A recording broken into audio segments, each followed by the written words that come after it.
थरपारकर ज़िलो मुकमल तौर ते 32 खां 33 ॾींहं आहे लॉकडाउन आहे। उनजे करे जेका ॻोठ आहिनि उन्हनि में खाधे पीते जूं शयूं खुटी वियूं आहिनि। राशन न मिलण जे करे माण्हू शिकायत कनि पिया। शहर में जेके मौजूदु हिन वक़्तु जेके ॻोठाणा आहिनि उहे पहुतल आहिनि। उन्हनि सां ॻाल्हि ॿोल कयूं था त उहो ॿारहड़ी वारी सूरत हाल ते छा चवंदा, अचो त उन्हनि सां ॻाल्हि ॿोल कयूं। हिकिड़ा बि को उन्हनि छाड़ता आया आहिनि भई कमकार कोई कोन्हे। ॿारहड़ी में भई बुख त जाम आहे, माण्हू मरनि पिया। बाक़ी जेको धंधो आहे कोन, सूरत हाल गंभीर आहे। बाक़ी हाल फ़िलहाल जो इहो सुठल आसरा आहिनि। बाक़ी 12,000 रुपया जेको मथां खां मिलिया आहिनि इहो ई मिलिया आहिनि एहसास प्रोग्राम वारा। अॻे पैसा खणनि थियूं उन्हनि खे 12,000 रुपया मिलिया आहिनि। तंहिंमहिल किन माण्हुनि जा 3 हिसो बि न आहिनि।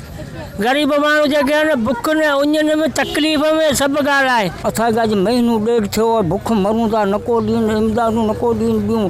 जे इमदादूं ॾे त हिकिड़ो दफ़ा ॾे 5 किलो 5 किलो हाणे 10 भाती आहिनि। भातीअ में हिकिड़ो दफ़ा मिली त पोइ कीअं कोन्हे।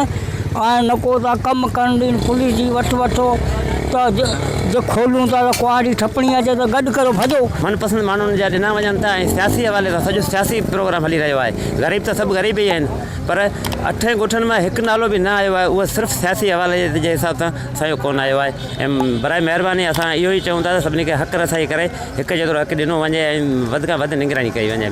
इस्लाम कोट खां अॻिते जेके हक़ीक़ी मज़दूर माण्हू आहिनि उन्हनि खे हिकिड़ो जेका आहिनि टके जो बि फ़ाइदो कोन थियो आहे। सिंध हुकूमत या उन्हनि सां गॾु जेके हिते जा इदारा आहिनि उन्हनि खे जेका आहिनि हीउ मौक़ो आहे त हिन आवाम जी जेका आहिनि उन्हनि जी सार संभाल लेनि।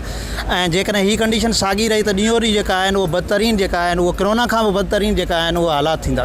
शहर में जेके पहुतल ॿाहिराड़ी जे ॻोठनि जा वास्तो रखंदड़ जेके माण्हू आहिनि, माण्हू आहिनि, उन्हनि जी त ॻाल्हि ॿोल ॿुधी आम तौर ते शिकायत इहा आम हले पई त ॻोठनि में जेका रिलीफ न आहे पहुती। जिते रिलीफ मिली आहे उहो सामान ताईं जेका घटि ॿुधाए पियो वञे। ॻोठ जेके आहिनि उहे ऐं उन सवन जी आबादी ते मुश्तमिल आहिनि। हिन वक़्तु ॻोठनि में तमामु घटि जेका से इमदाद मिली आहे। जिते यूनियन काउंसिलनि जी आबादी 5,000 हिकु फ़ी यूनियन काउंसिल जी आबादी ॿुधाए वञे पियो, उते जेके 4 खां 5 जेके नाला मिलिया आहिनि। पर रिलीफ जी सख़्तु ज़रूरत आहे। थरपारकर जे ॿारहड़ी वारा ॻोठ उन्हनि जी हालतुनि ताईं ख़राबु आहे। थरवास ने मुतालबो कयो वियो आहे सिंध हुकूमत खां त जल्द खां जल्द जेका से वधीक रिलीफ वारी सामान जेको ॻोठनि ॾांहुं मोकिलियो वञे त जेके ग़रीब ख़ानदान बुखू काटण ते मजबूर आहिनि उहो हिन जेका ॾुखी हालत आहे उनखे मुंहुं ॾेई सघनि। काज़ी बजीर, अवामी आवाज़ TV न्यूज़, थरपारकर। विज़िट कयो अवामी आवाज़ मीडिया ग्रुप जी वेबसाइट awamiawaz.pk।